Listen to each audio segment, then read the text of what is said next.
Hello everybody, Ikasa here, and there's been a couple people who have been asking me a little bit on what I do to get my aim to where it was in some of my Counter-Strike videos, so I figured I would showcase my aim labs routine. Anyway, so this right here is star track, which is basically this ball moving around in a star, and you try to keep your crosshair glued to it the whole time.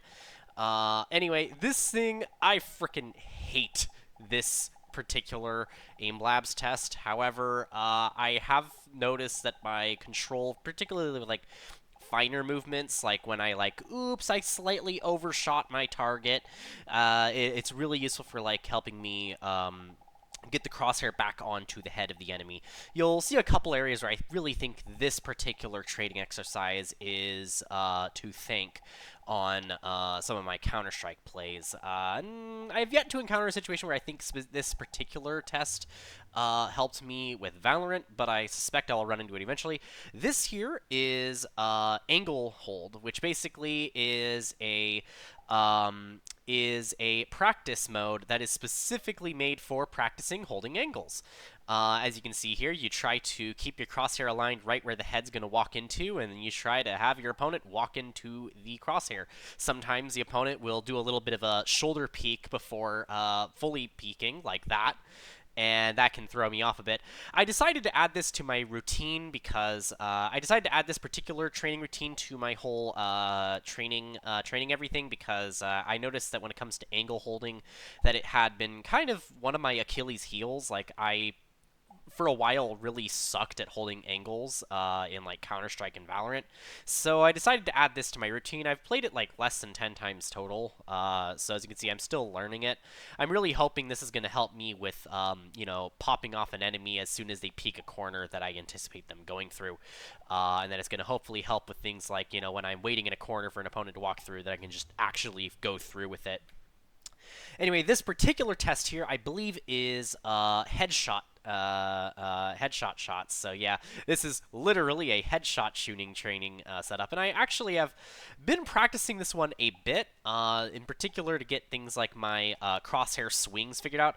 And I actually really think that now that I'm looking at this, that it probably is directly helping me in some of the plays I've had in the last couple of Counter-Strike matches. Like whenever the opponents catch me off angle, like I'm pointing my crosshair somewhere other than them, they suddenly appear from a different angle that I was expecting they could have peeked from but wasn't looking at.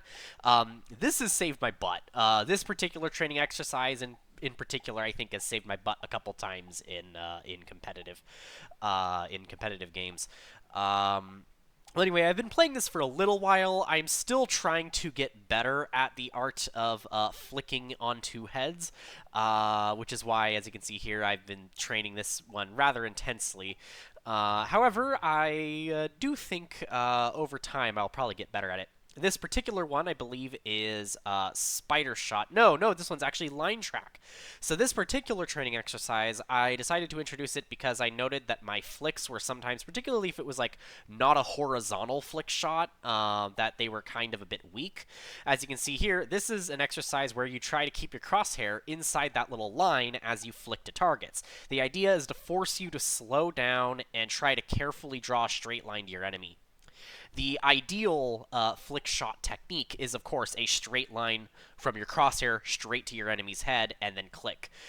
So this is what I think is going to be laying the foundation for some really good flick shots, I think.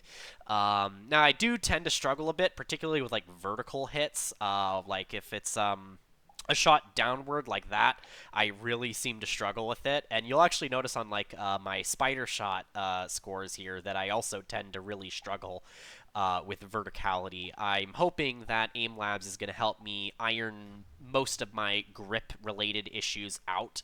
And then this here, I believe, is either...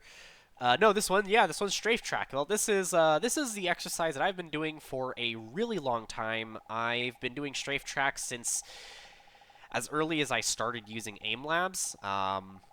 So it's one of my stronger suits. As you can see here, I'm really trying to just keep my crosshair glued here. And when it comes to the smaller circle spheres, I do tend to struggle a bit with tracking those. However, for the most part, I've been getting a lot more refined on that. I still have a little bit of jitter when it comes to really, really slow movements. Though I do feel like my movements are a lot smoother now than they were before. So definitely feel like I've been really improving on this. I don't know necessarily if this is a helpful skill in Counter-Strike or Valorant, but when I was playing Overwatch, I felt like this exercise alone was worth it. I might at some point return to Overwatch, and I wasn't really happy with how they turned Overwatch into Overwatch 2, but I might consider it if they go back to 6v6. Well, anyway, so this particular exercise here, I believe, is the spider shot, and as you can see, this is just straight up flick shot practice. No reflexes required, just straight up trying to flick two targets. Try to not miss targets, and as you can see, when it comes to the vertical ones, I still really struggle. When it comes to horizontal stuff, I've been really nailing that now, so I've been just really enjoying that. Anyway, this particular exercise is another one that I've been doing for quite a while, and I'm hoping that it's going to really help iron out all of my flick shotting and target acquisition. Because the actual spheres are physically large, I really think this is more for target acquisition than necessarily target tracking. This is so that you can get the crosshair to the opponent, and then you use flick shotting training to then get the final work on the crosshair, getting it to the head. But I feel like each component of the training routine I go through has a purpose. I don't generally add training routines unless I feel like I have some particular area in my aim that I think could be improved. Then we've got this one, which is the same spider track, but the ball gets smaller now. And now I have to be a little more careful with my technique here to try and actually go straight into a flick shot. This is another area I think that Aim Labs has been really helping me with, like games like Valorant and Counter-Strike. Obviously, I'm not really very good at those games yet, so I guess it's yet to be determined how much to what extent this will assist me. However, I've been definitely really enjoying this particular training exercise for getting my flick shots up to par. So yeah, this is one of my training exercises I do, and here's me going through it. And by the way, I am doing time skips here so that you only have to see each of my exercises once. I actually do all of these 3 times in a row before moving to the next exercise. So by now, it's been a good solid like half hour of me doing aim labbing. But anyway, that is that one. And then from here, this one is reflex shot. And I, again, really think this is one of the most useful training exercises, specifically for heightening reflexes and encouraging the ability to take unpredictable flick shots. This, I think, in particular, when compared with the headshot training I've been doing, is probably why I sometimes manage to pull off those ridiculous like flick shots where the enemy totally got me on an off angle. I should have died, but I still somehow flicked the crosshair to their head before they could pre-aim me. This exercise paired with the headshot practice, I think, has been what has been helping me with this, and so I've been continuing this exercise.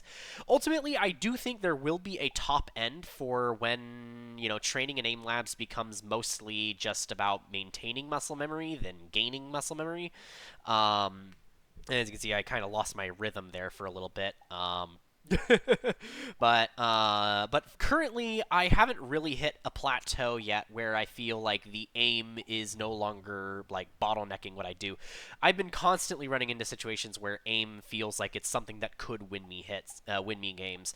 I mean, I do think that all aim no brain is not really a good solution, and that's why once I start getting to like the higher scores, you'll see that I probably will be doing some of these exercises a little bit less. And just more of an emphasis on keeping my aim sharp while I'm playing non-FPS games. But in the meantime, I've just been trying to get my scores as high as possible because I haven't really been scoring really well yet. So there's still a lot of improvement to be had. Once you start getting to like when you're like above, the 70% of players that have been in aim labs, I really feel at that point your other factors are more of an important factor in your aim. However, that until that point, aim labs and aim trainers are absolutely a way to get some skill out of an unskilled player and become a skilled player. Aim is one of those things where if you can get it good enough that you don't have to think about it, you're probably going to do a lot better.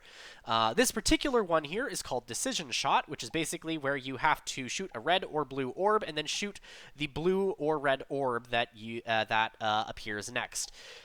I chose this exercise at one point because I had issues with friendly fire where I kept accidentally insta-locking onto my ally's head thinking it was an enemy and then killing them and then possibly getting kicked from the match because I TK'd.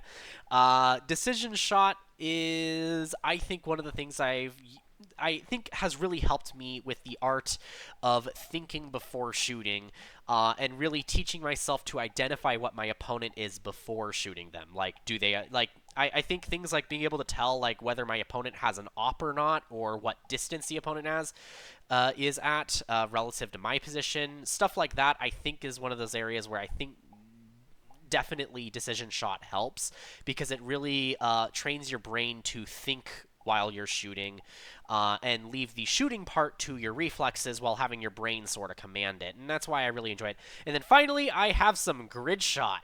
And I usually save grid shot for last because it is by far one of my favorite modes in aim labs.